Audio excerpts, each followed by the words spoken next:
Bismillahirrahmanirrahim. Assalamu alaikum, dear students. I hope all of you are well.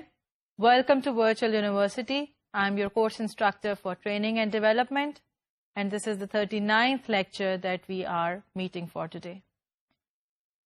The course is almost reaching its terminal stages. We have completed about 80 to 90% of the course content. I'm hoping that you would have learned a number of things in this course, and you would have learned a number of things related to the course of training and development, as well as other aspects of life as well.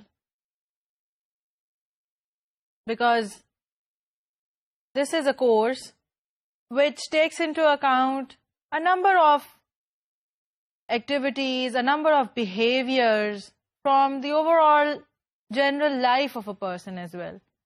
We talk about learning, we talk about motivation, we talk about adjustments, we talk about people. And when we talk about people, we talk about life. So I'm hoping that you would have learned some other things which apply to your overall general life as well. Anyway, that is my hope. Let's hope that the hope is fulfilled. We will start our formal discussion now. We were talking about the topic of employee development, and within that we had covered most of the approaches to employee development. We have completed our discussion about formal education, about assessments, in which we talked about personality tests, assessment centers, performance appraisals, and benchmarks. And we talked about job experiences, in which we discussed enlargement, job rotation, transfers, promotions, downward moves, etc. And in the last session, we were talking about interpersonal relationships as an approach to employee development, and we had completed the discussion about mentoring relationships. Today we are going to talk about the last topic of employee development approaches, which are coaching relationships. Coach and mentor are quite similar to each other. A mentor may be providing the same benefits, a mentor may be conducting the same activities as a coach, and vice versa. However, there are some conceptual and definitional differences which differentiate and separate the activities of mentor and coach. In order to understand the difference between a mentor and a coach, we first need to take a look at what a coach is.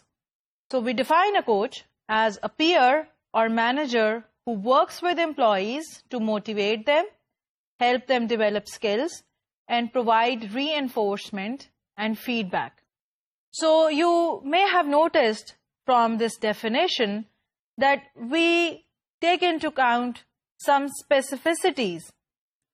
When we define mentor, we said it is a person who helps develop a less experienced person.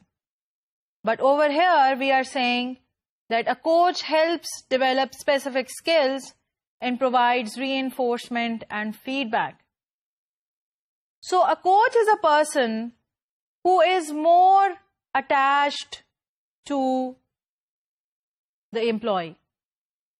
A coach is a person who helps the employee learn specific skills.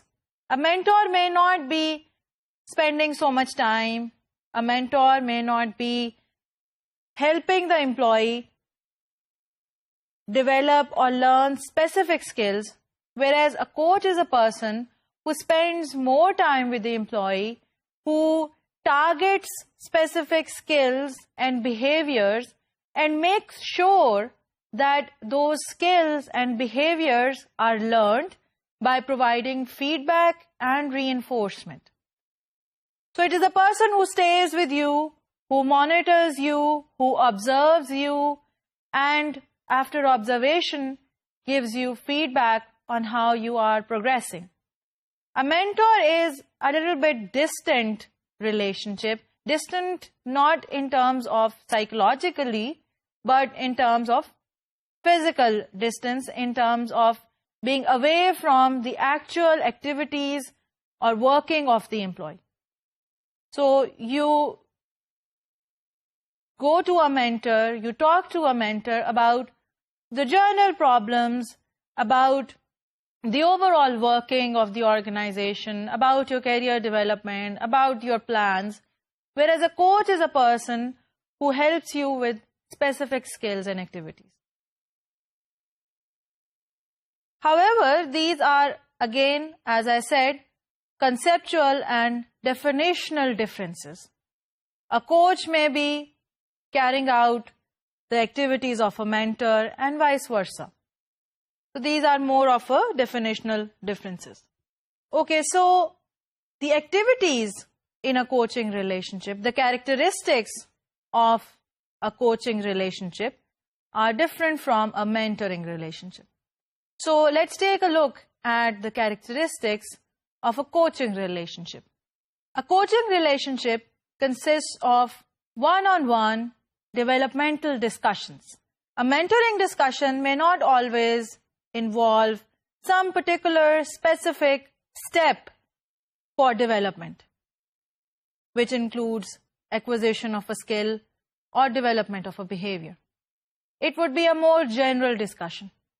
Whereas a coaching discussion it includes one-on-one developmental discussion. In a coaching relationship, the coach provides people or employee with specific feedback on their strengths and weaknesses. So the coach would be evaluating the employee in a rigorous manner. He may ask them to complete some assessments, to complete some tests. He would be taking a look at their performance statistics. He would be taking a look at various rating forms that have been filled by the subordinates or the peers or the manager of the person. And then after all this detailed observation, the coach will give specific feedback on the strengths and weaknesses of the person. Whereas a mentor may not be involved in such a specific feedback process. Another characteristic of a coaching relationship is that it is aimed at specific issues or areas, whereas a mentoring relationship is a more general relationship. It is related to general development of the person, development of the protege, whereas a coaching relationship is targeted towards some specific skill or area. It is a relatively short-term activity as compared to mentoring relationships. Mentoring relationships may last a lifetime, and generally they last for more than a year.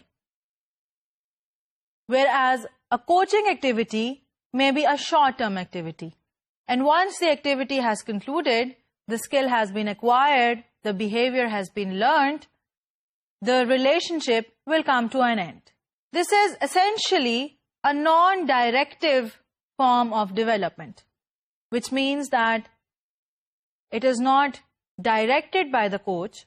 The coach does not force the person to learn. This developmental activity is based on voluntary participation of the employee.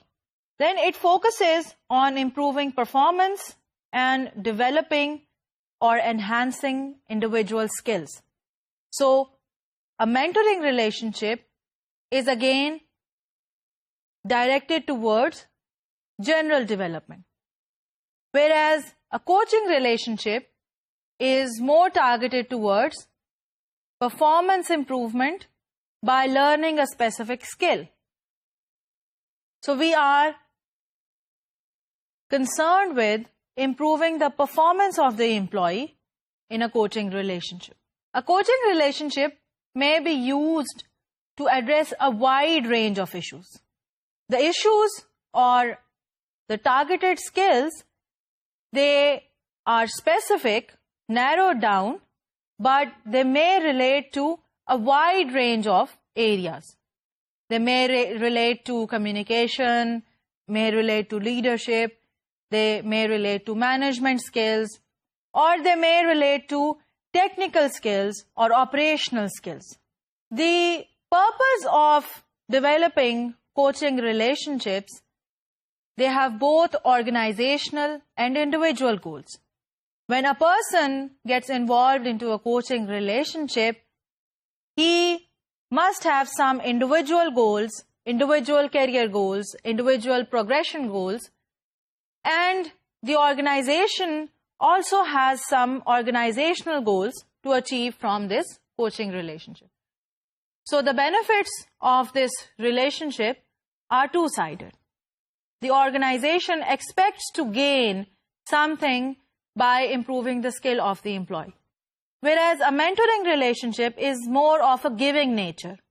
The organization gives the employee, gives the protégé an opportunity for development by pairing them up with a mentor. It is a more giving relationship. Another characteristic is that it assumes that the individual is psychologically healthy and does not require any clinical intervention. So coaching is not something like counseling. Counseling is something which is provided to a person who needs psychiatric help. So coaching assumes that the person is emotionally and psychologically sound and he does not require any clinical intervention. It is not similar to counseling. Then it works on the premise that the employees are self-aware or they can achieve self-awareness, which means that they are aware, knowledgeable about their skills and abilities, or they can be taken to the level of self-awareness. Awareness about their developmental goals, awareness about the skills that they can learn. So it works on the premise that employees are self-aware or can be taken to the level of self-awareness.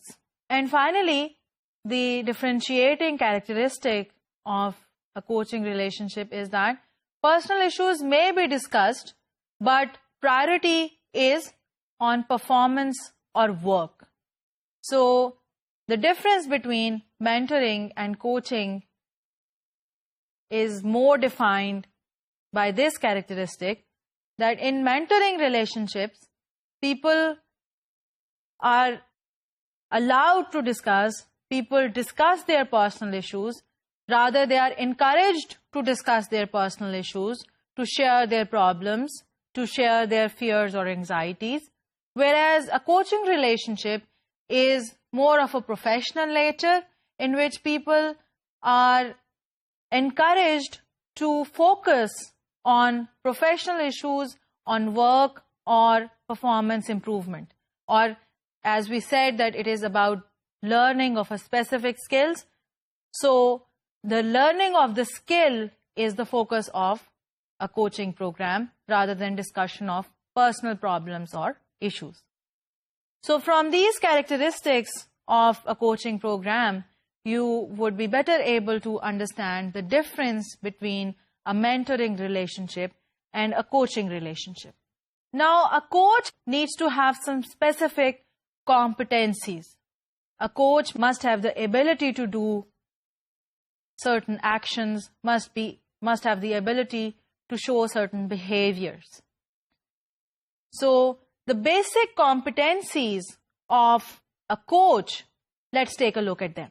So first of all, a coach should be able to meet ethical guidelines of the profession, because these are relationships in which you have to discuss organizational issues, in which you have to talk about various topics related to the organization. कुछ ऐसी situation भी हो सकती हैं जिसमें आपको let's say एक unit का परफॉर्मेंस डेटा जो है उसको ऑब्जर्व करना है, उसको डिस्कस करना है, तो उसमें कॉन्फिडेंशियलिटी के इश्यूज आ सकते हैं. सो आप कितनी बात कर सकते हैं, आप एम्प्लॉय से क्या कुछ डिस्कस कर सकते हैं, आप किसी का नाम लेके उससे बात कर सकते हैं. अगर कोई फॉर एग्जांपल आपने इवेंट रिकाउंट करना है, तो क्या आप उसमें उस इवेंट के अंदर जो लोग शामिल हैं, आप क्या उनके बारे में बात कर सकते हैं, क्या आप उनका नाम लेके उनकी बारे में बात कर सकते हैं.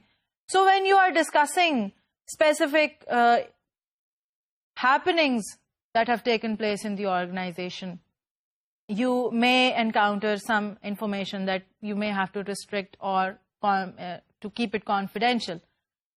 So, and then what kind of exercises or assignments can you give to that person? It may be physically demanding on him, it may be psychologically demanding on him or her. So you need to know the ethical guidelines of the organization. So a coach must be able to meet the ethical guidelines of the organization, of the profession. Then there should be an ability to establish a coaching agreement. Coach must be able to negotiate what he or she can offer, what he or she can make the person learn, and whether the other person is willing to learn what the coach will offer them to learn. So there has to be an offer and acceptance negotiation between the coach and the employee. So a coach must be able to reach a coaching agreement. Then a coach must have the ability to establish an intimate and trusting relationship with the employee. So the person must be good in interpersonal skills, must have a trustworthy personality, must be a person with compassion and sensitivity, so that he can build a strong and intimate relationship with the employee. Then the coach must have the ability to be fully conscious, present, and spontaneous. You know, as just like an instructor who needs to be fully present in the classroom, who needs to be spontaneous in responding to questions, who needs to be spontaneous in responding to various situations, because it is not a relationship of coaching will not have a very structured format. There may be some questions, there may be some situations which need spontaneity, which need full consciousness and presence of the mind. So the coach must have the ability to be completely present with that person. It is something that cannot be done with aloofness or with distance. So a person has to be fully involved in the situation. Another ability of a successful coach is that he should have the ability to express active listening. There are people who are good listeners, but sometimes it appears that they are not listening. There is a body language of listening. There is a body language, a feeling, an impression which shows that the person is actively involved in listening. So you just don't have to be a good listener inside yourself. You have to be a good listener apparently as well. There are some people who are very good at that, who are not actually listening, but they appear to be very much involved in the situation. That is also not required. That actually you're not listening, but appear to be listening. You need to be expressing active listening. So you are listening actively as well, and your body language, your expressions, your impression, your gestures, they also show that you are actively involved in listening to the person, to the employee. Then that person must have the ability to ask powerful questions that mobilize thinking, questions that direct the thinking of the employee, of the person, in the right direction. Questions that are able to provoke the thought process in the right direction. So, a coach must have the ability to ask powerful questions from which the employee can start thinking towards the answers. A coach does not give answers. He asks questions. Another ability of a coach is that he is a direct communicator, straightforward and direct. Rather than talking about 10 different things and thinking that the person in front of him will be able to understand between the line, ये सोचना कि उसको बात समझ आ जानी चाहिए थी, मैंने उसको इशारा तो दिया था. This should not be the behavior of the coach. The coach should be blunt, should be straightforward, should be a direct communicator. That this is your fault, this is the wrong behavior, this is the mistake, this is something that you've done very clumsily, so correct it. That should be the ability of the coach, but he should also have the ability to do it tactfully. Bluntness with tact is a very rare characteristic, a very rare quality. And a coach must have it. Then a coach must have the ability to create and raise employees' self-awareness. Self-awareness about their ability, self-awareness about their potential, self-awareness about their qualities. So, a coach must be able to create that awareness. Coach must be able to develop that awareness. That after a coaching relationship, the employee walks out of that activity with an awareness that I have this skill now with me. I have this potential in me. I am confident that I can do it. Another basic competency of a coach is that a coach should have the ability to design and create action plans and action behaviors. Action plans की आपको याद होगा कि हमने बात की थी. They include identifying specific skills, identifying strengths and weaknesses, and then specifying the activities, exercises, projects that will lead to development of the skill or improving a particular weakness, and then giving feedback and evaluation on those activities. So a coach must be able to develop these action plans and should be able to specify action behaviors, which means that the employee should be showing those particular behaviors by acting, by actually taking action of those behaviors.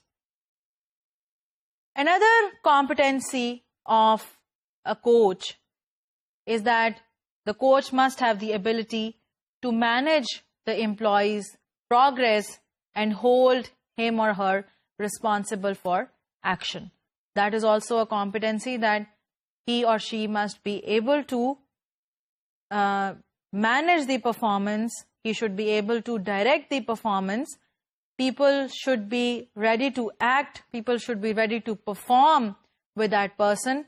So, managing performance, and in case the person is not performing adequately, the person should be able to make them, hold them responsible for their incompetency or for their inability to perform adequately.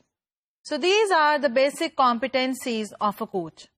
Other than these competencies, a coach must also have certain characteristics which should be a part of his personality. We have just talked about competencies. Competencies are related to doing something in an effective manner. Whereas Now we are going to talk about certain personality characteristics of a successful coach. So, the personality of a coach should be, number one, empathetic. Empathetic means that the person must be able to put himself into the shoes of others and feel what they might be feeling. And he should be compassionate about and sensitive about the problems of other persons. And he should know that what is the situation through which his students or his pupils, they are going through. So he should be empathetic. The second thing is that he should be supportive. Supportive in terms of helping people learn the skills that he wants them to learn. He should provide them with support. He should have a supportive personality. Another thing is that he should be practical. Practical in terms of being objective in his evaluations, objective in assessing other people, objective in giving feedback to other people. He should not be affected by his own emotions. आपको पता है कि because we are talking about interpersonal relationships, तो लोगों की पसंद नापसंद बीच में हाइल हो जाती है. It is possible कि वो कुछ लोगों को ज़्यादा पसंद करें, कुछ लोगों की उनके जहन में कुछ डिसलाइक्स क्रिएट हो जाएं. तो कोच के लिए ये ज़रूरी है कि वो प्रैक्टिकल रहे, वो अपने इमोशनल लाइक्स और डिसलाइक्स को बीच में आने ना दे. So he should be practical. Another important characteristic is that he should be self-confident. He should be confident in his belief that he can, first of all, he knows the skill that he will help other people learn. He knows it very well. He has the grip on that. He has the knowledge about it. And the second confidence he should have is that he is confident that he can make other people learn that skill. Not just that he knows the skill, he has the knowledge about it, but that he has the ability to make other people learn it. So he should be self-confident in both these two dimensions. Another important characteristic of a coach is that he should not appear to know all the answers. As I just said, he should have the ability to ask powerful questions, but he should only be directing employees into the direction of finding the answers, but not giving the answers all the time. Because if you give the answer all the time, then the process of thinking stops when the other person gets the answer. Whereas if you put the question, the process of thinking will keep on going until that person does not find the answer himself. So if you let go of the answer beforehand, if you let go of the answer before the entire thought process has taken place, has evolved, it would limit the amount of learning that takes place in that entire process of thinking and finding answers. So a coach must have the ability to show that he does not know all the answers and be confident about that. And then this person must have the passion what to do. He must have a passion to make other people learn. So this person must have a passion to talk about the skill, to disseminate knowledge. He should have the passion to disseminate learning. He should have the passion to disseminate knowledge. तो उसके अंदर ये एक personal अर्ज होनी चाहिए कि उसने लोगों को सिखाना है. So these are some of the personal characteristics of a coach which makes a coach successful. Now the coach may be playing different roles in a coaching activity.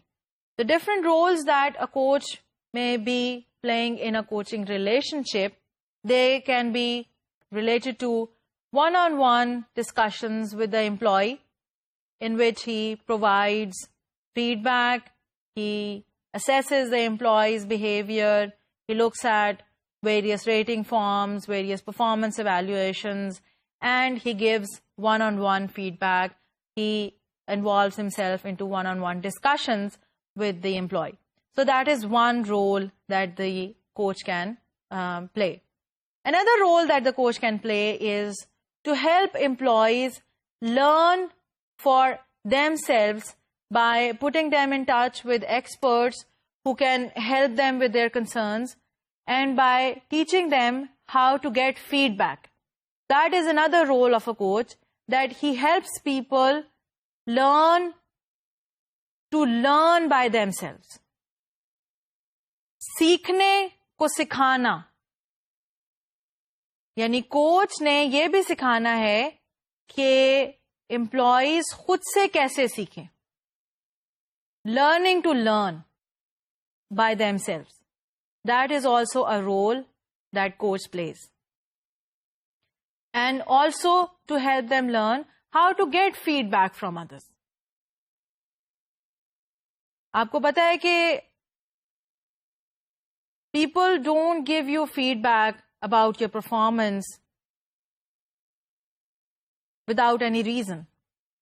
They don't tell you that you are performing badly. They don't tell you that you are not performing well. They let you fail. A coach is a person who will help you develop this skill that you will be able to receive feedback, to get feedback from other people. That how to ask other people for feedback, how to see their reactions, how to analyze their reactions. What would they be doing which would show that you have performed well? What would they be doing when you wouldn't have performed well? So he helps you learn, gain feedback from other people. And then another role that the coach can play is to provide the employee with resources, such as pairing him up with a mentor or sending him off to a formal education course, or providing him with job experiences that he may not have received in a situation where he was not attached to a coach.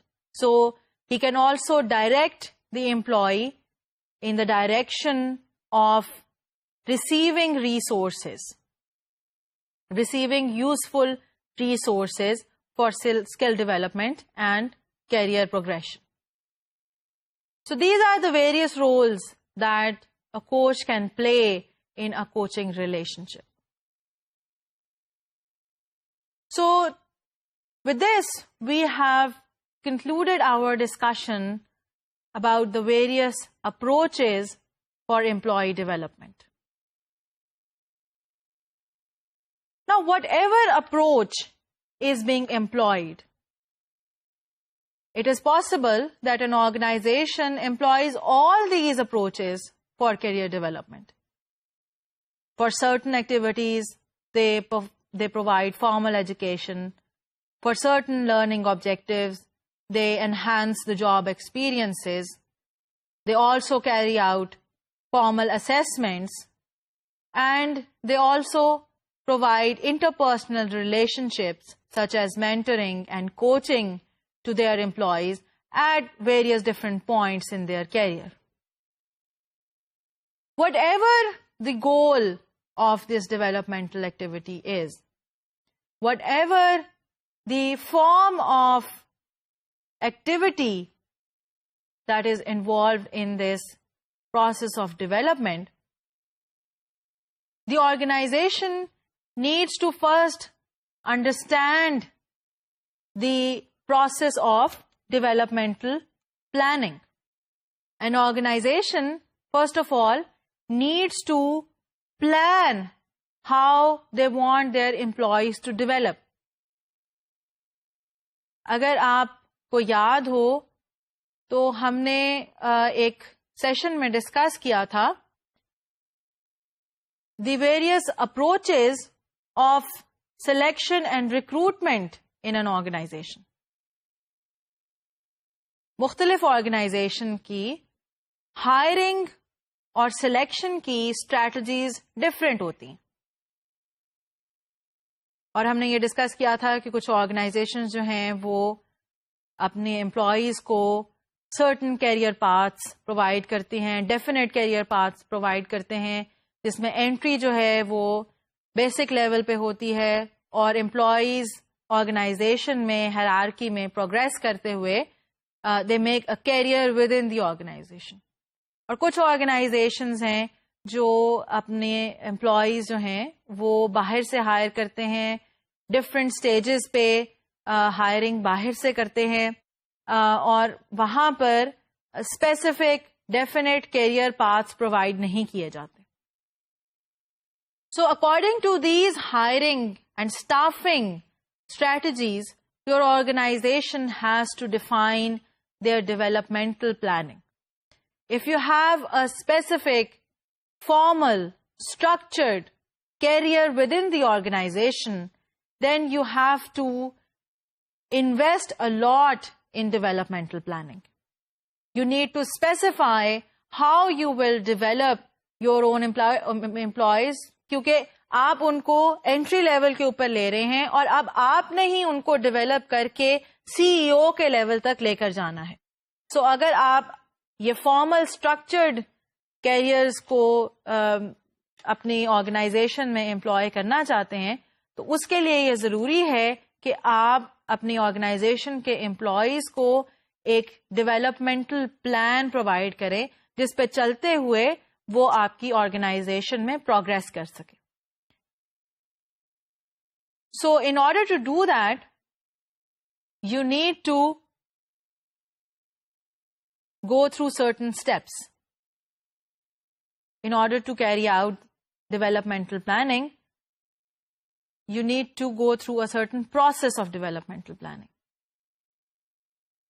The steps involved in developmental planning, they involve, first of all, identifying developmental needs. What do you want to develop in your employees?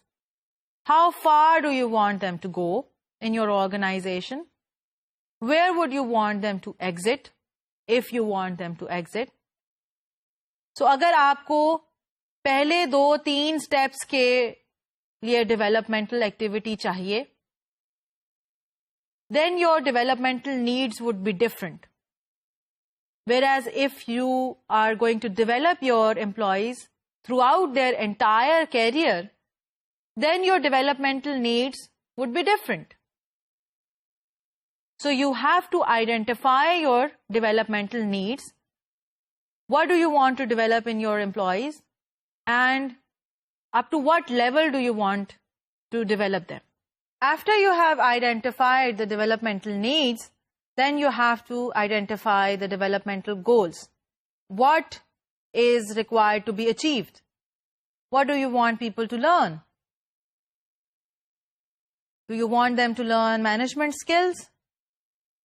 Or do you want them to learn technical skills? What is the developmental goal? And where do you want to take them? So you have to define the developmental goal for the employee. For example, अगर कोई आपके organisation में management training officer के तौर पे recruit होता है तो उसके फर्स्ट 5 years के प्लान में आप क्या गोल देंगे उसको कि फर्स्ट 5 years में उसको कहाँ तक पहुंच जाना चाहिए, उसको पहले 2 मैनेजेरियल स्टेप्स कवर कर लेने चाहिए, उसको ये कोर्सेज अटेंड कर लेने चाहिए, उसको इस पर्टिकुलर टेक्निकल एरिया में इन कॉम्पिटेंसीज को डेवलप कर लेना चाहिए. तो पहले 5 साल के लिए अगर आप उसको एक डेवलपमेंटल गोल प्रोवाइड कर दें तो उस मैनेजमेंट ट्रेनिंग ऑफिसर के लिए अपनी एफर्ट्स को डिफाइन करना, अपनी एफर्ट्स को डायरेक्ट करना उस डायरेक्शन में, उस गोल की डायरेक्शन में आसान हो जाएगा.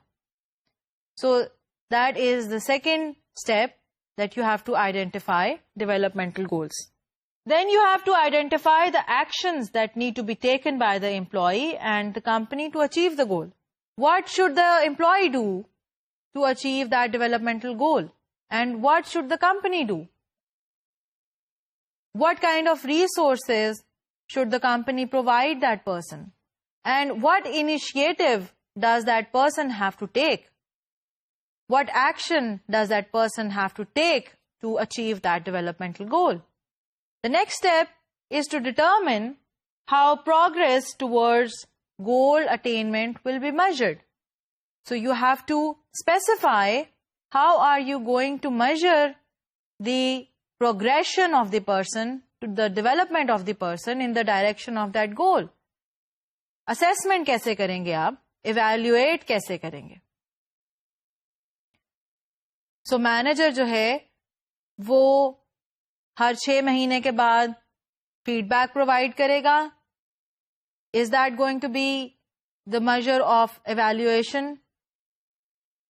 या आप पहले से कुछ पॉइंटर्स स्पेसिफाई कर देंगे कि ये स्टेजेस एम्प्लॉय अगर कंप्लीट कर लेगा तो वो अपने डेवलपमेंटल प्रोग्राम में सक्सेसफुली प्रोग्रेस कर रहे हैं. How are you going to determine the progression of the person in that developmental activity? After you have specified the need, specified the goal, specified the action and how it will be analyzed, the next thing is to direct energy, time and effort in the direction of the goal. So it is the responsibility of the employee to take the initiative and the responsibility of the organization to help the employee invest the time and effort in that initiative. And then finally, the person has to establish a timetable for development. So there has to be a timeline for achieving those goals. So these are the steps of a development planning process. In discussing these process, you would have heard me saying the responsibility of the employee is, the responsibility of the organization is. So when I'm saying this, the responsibility should be on the employee. The responsibility should be on the organization. It means that this effort has to be initiated from both directions. Only the organization cannot develop the employee, and only the employee cannot develop himself alone. So the responsibilities of the employee and the organization both have the responsibility for this developmental planning process and for taking action for development. However, the responsibility is different on both sides. Let's take a look at how the responsibility differs on various dimensions of this developmental activity. So, on the dimension of opportunity, the employee's responsibility is to look for an opportunity that how do I need to improve. It is the employee who has to see, who has to take the initiative to identify his weaknesses and identify how do I improve myself. And when the employee realizes that he needs to improve himself, the company's responsibility is to provide assessment to identify employees' strengths, weaknesses, interests, and values. So it is the company's responsibility to provide objective feedback on the employee's strengths and weaknesses and his personality and interests. And then it will be the employee who will realize that these are my weaknesses and I need to improve on that. So to identify the opportunity, the company helps in assessing, the employee helps by realizing. On the dimension of motivation, the employee's responsibility is to ask the question that, am I willing to invest the time and energy to develop? Willingness. The motivation should come in the form of willingness from the side of the employee. And from the side of the organization, the company assists the employee in identifying personal and company reasons for change, and the manager discusses steps for dealing with barriers and challenges to development. So company provides, the organization provides help, support, and guidance in defining and in identifying the reasons for personal and the personal and organizational reasons for change. Now, on the dimension of goal identification, you have to identify the goal. Both sides have to identify the goal. The employee has to identify the goal, and the company has to identify the goal. So the responsibility of the employee is to define, what do I want to develop? But the employee will not be able to identify what he needs to develop on his own. The responsibility of the company is to provide development planning guide, and the manager, he involves himself in a discussion with the employee about the developmental planning. So the company, the organization, it provides a guide for development, and the manager helps the employee identify what he needs to develop.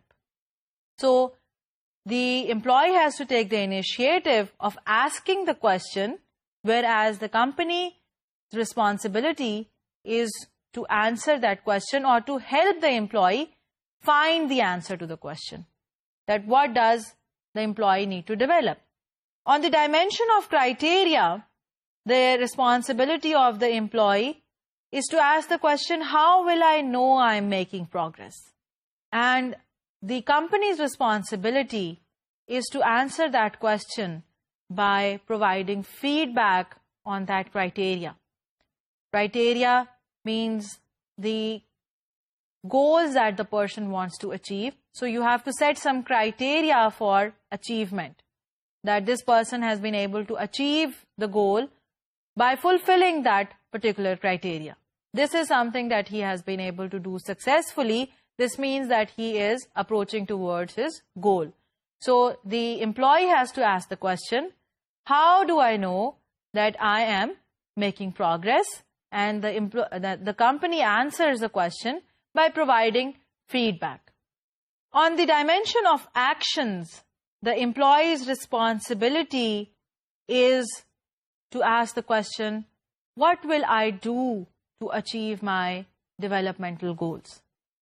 So the initiative taken by the employee is by asking himself and the organization the question, what will I do to reach my developmental goal? And the organization's responsibility is to give the answer by providing assessments, courses, job experiences, and relationships. So the answer from the company comes from providing all these opportunities of development. And finally, on the dimension of accountability, the employee has to ask the question, his responsibility is to ask, what is my timetable? How can I ask others for feedback on progress towards my goal? So when the employee takes the responsibility of looking for this answer, looking for accountability, the organization's responsibility is to provide managers follow-up on progress towards development goals and helps employees set a realistic timetable for goal achievement. So the organization provides help, support, and guidance in developing a timeline and in achieving various different points on that timeline. So this is how the employee and the organization, they share the responsibility of development of an employee in the organization on various dimensions. Today we have concluded our discussion about the topic of employee development. In the next sessions, we will be discussing about special issues in training and development. That is a separate topic, and we will be initiating our discussion on that in the next lecture.